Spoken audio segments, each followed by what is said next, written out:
ઈ સવરા મંડપમાં ગુરુ ગાદી ઉપર સુલોચન કાચો હુપડા વણવા વાળો સમજી લેજો, અને ઓલો અયોધ્યાનો સમ્રાટ, અને રાતે નગર ચર્ચા જોવા નીકળ્યા ને, અને 12 બીજના ધણીનો પાઠ છે ને ગત ગંગા ભેગી થઈ છે, એમાં જતી સતી હોય. આ સમજતા હોય સમજે, બધા નહીં સમજે. આ સંતો બેઠા છે એટલે મને વાત કરવાની મજા આવે. ઈ જતી સતી નો મેળાવડો છે, અને રાજા હરિશ્ચંદ્ર બાપુ હાથમાં તલવાર લઈ અને પછડો ઉઠીને નગર ચર્ચા જોવા નીકળ્યા, ને એમને આમ જોયું કે હારું આ મકાનમાં શું વાતું થાય અત્યારે, અને એમને અહીંયા કાન માંડીને જોયું ને, અને હરિશ્ચંદ્ર રાજાના બાપુ બારણા ઉઘડી ગયા. ઓ ભાઈ, આ હું કરું છું એમાં તો કાંઈ છે નહીં, એ તો મરી જઈશ તો કોઈ ભાઈ નહીં મને ઓળખે, અને કરવાનું છે તો રહી જાય છે. અને તલવાર બહાર મૂકીને બાપુ માલપા ગયા ને, બધાના કાળજા થડાક ઉથડાક મીંડ્યા થાવા કે રાજા આવી ગયા, રાજા આવી ગયા. ઈ કે રાજા નથી, રાજા બહાર મૂકીને આવ્યો છું, હું તો એક પામર થઈને તમારો શિષ્ય બનવા માટે આવ્યો છું. ઈ સુલોચન કાંચાના ખોળામાં માથું નાખ્યું. હો ભાઈ, કે આ માર્ગ મને બતાવો,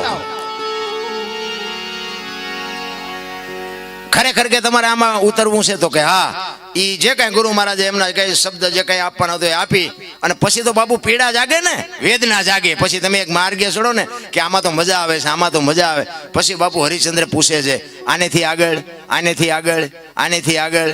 ગુરુ મહારાજ કહે છે કે આની માટે મારા ગુરુ પાસે જવું પડે. અને એના ગુરુ મહારાજ રામદાસ બાપુ, અને રામદાસ બાપુ પાસે આ ગુરુ મહારાજ લઈ જાય, અને ત્યાં લઈ જઈને ગુરુ મહારાજ કહે છે કે આને શું કામ લઈ આવ્યો? એ કે પણ બાપુ આ પાત્રને મેં જોયું છે કે પાત્ર એનું છે, એટલા માટે હું લઈને આવ્યો છું. પછી હરિચંદ્રને કહે છે કે હરિચંદ્ર, તું અયોધ્યાનો રાજા છું ને, તું હો, તમે નહીં. જો આ સંતની ભાષા છે, કારણ કે તમારી સહન શક્તિ કેટલી છે એની વાત. એ કે તું હરિચંદ્ર છો ને, અયોધ્યાનો રાજા છો ને, રાજગર આ હેલું નથી. એ કે ના, મારે આ કરવું છે. તો કે આમાં તારું બૈરું આવશે? તો કે આવે જ તેને, શું કામ ન આવે? અને બાપુ બે માણા હરખા હોય તો જીવવાની મજા આવે, નકર જેટલાય આમ આપણને એમ થાય કે આ કાંઠે પોગે થારું,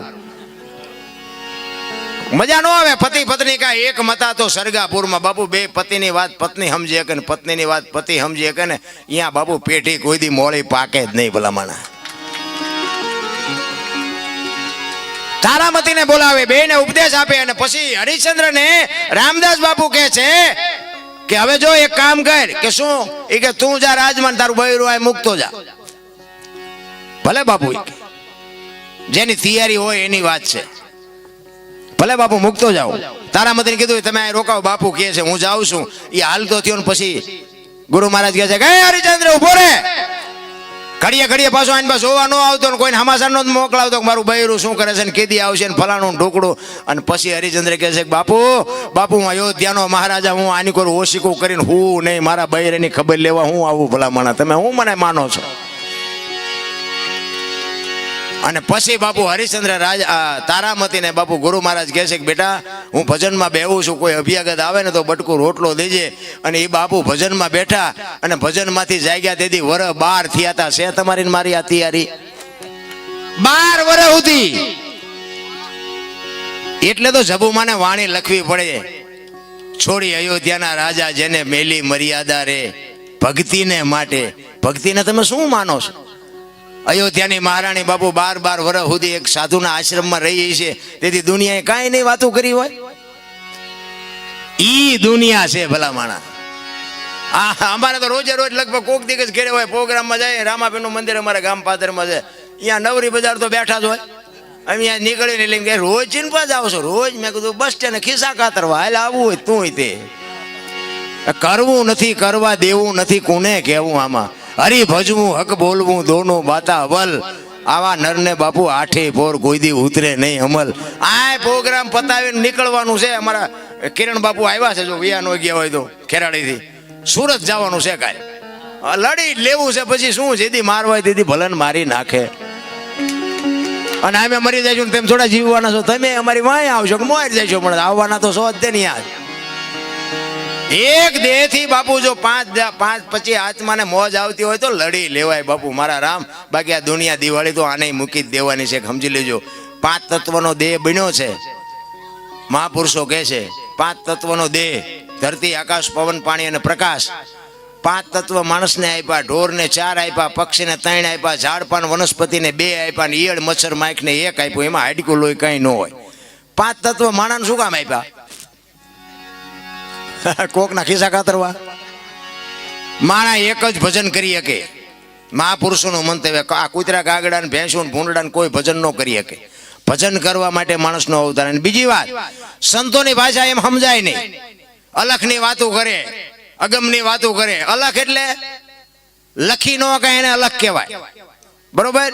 મારું નામ અનોપસિંહ છે, પણ આંગળી મૂકીને દો તો ક્યાં છે? આ છાતી છે, ગાલ છે, કપાળ છે, માથું છે, ક્યાં? દાસી જીવનને આના હાટું 18 ગુરુ કરવા પડ્યા. બાપુ સમજવું અઘરું છે. હું તમને એક જ વાત કરું કે ભોળાનાથ નો દીકરો કે ગણપતિ, અને ગણપતિનું માથું ભોળાનાથે કાપ્યું અને હાથીનું લગાડ્યું. તો હું એમ કહું છું કે હાથીનું લગાડ્યું પેલું કાપ્યું ત્યાં જ નહીં પડ્યું હોય? હાથીનું શું કામ લગાડ્યું છે?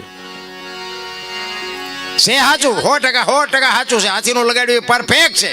આપણા ચકડા ગઈ ગયા એટલે નથી સમજાતું. એક વાણી કહે છે ને, એક રામ કિસી કો મારે નહીં, એ સબ પાપી નહીં, રામ આપે આપ મર જાતે ને કરતે કુડે કામ. રામ કે કોઈને મારતો નથી. તા રાવણને વાલીને આ બધાને કોઈને માર્યા હતા? રામાયણ કહે છે, હું નથી કહેતો. આપણી સમજણ ઘટે છે. એક રામ દશરથ કા બેટા, એક રામ સબકા ઘટ में બેઠા, એક રામ सकल पदार्थ, एक राम सबसे न्यारा. ભજવાનો છે જુદો ને ભજી છે જુદો છે. વાણી બાપુ છે ને સમજણના ઘરમાં રહેવું પડે. મેં એક જગ્યાએ ભજન ગાયું ને, પછી એનું નામાસણ જેઠીરામનું મેં વાળ્યું. મારા ગુરુ મહારાજ ગાતા, એટલે મેં કીધું આપણને તો આ કાંઈ ખબર નથી. રામ વનમાં ગયા તા કે નહોતા ગયા એ બધા કહે છે, એટલે મેં કહે છે રામજી વનમાં જતા હું નહોતો. બરોબર? ચોખીને સટવા સારું લાગે રાખવાનું, બાકી પડ્યું રહેવા દેવાનું. કૃષ્ણ ભગવાનને ભીલે બાણ માર્યું હતું એવું શાસ્ત્ર ને બધા માણા કહે છે. મેં મારતા ભાડ્યા નથી. હા, તમારે અપનાવ હોય તો અપનાવો, ન અપનાવો કે મારે કાંઈ એવું પાકું કરાવવું નથી. તે ઈ ભજન મેં ગાયું ને, એમાં દાસી જીવનનું મેં નામાસણ વાળ્યું. દાસી જીવન બોલ્યા ગત ગંગાના, હા એવું કંઈક નામાસણ છે ને. એમાં મેં આવ્યું. એમાં પછી મારો રાઉન્ડ પૂરો થયો ને, એક ભાઈ આવ્યા. એ મને કે દરબાર એક તમને ખોટું ન લાગે એક વાત કહું. મેં શું? મને કે આ તમે જે ભજન ગાયું ને, મેં કીધું હા.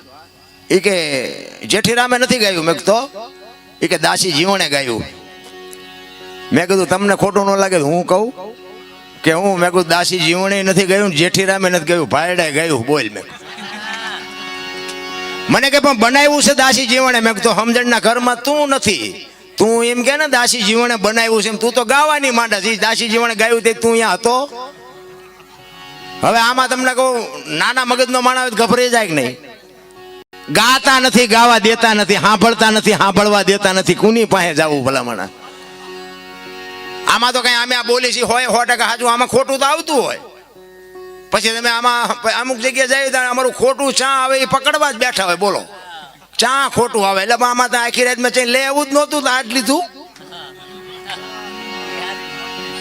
અરે મારા બાપ, આટલી બધી દુનિયામાં આટલી બધી વસ્તુ વેચાય છે, તમે કાંઠલેટ લેવા જ આવ્યા છો?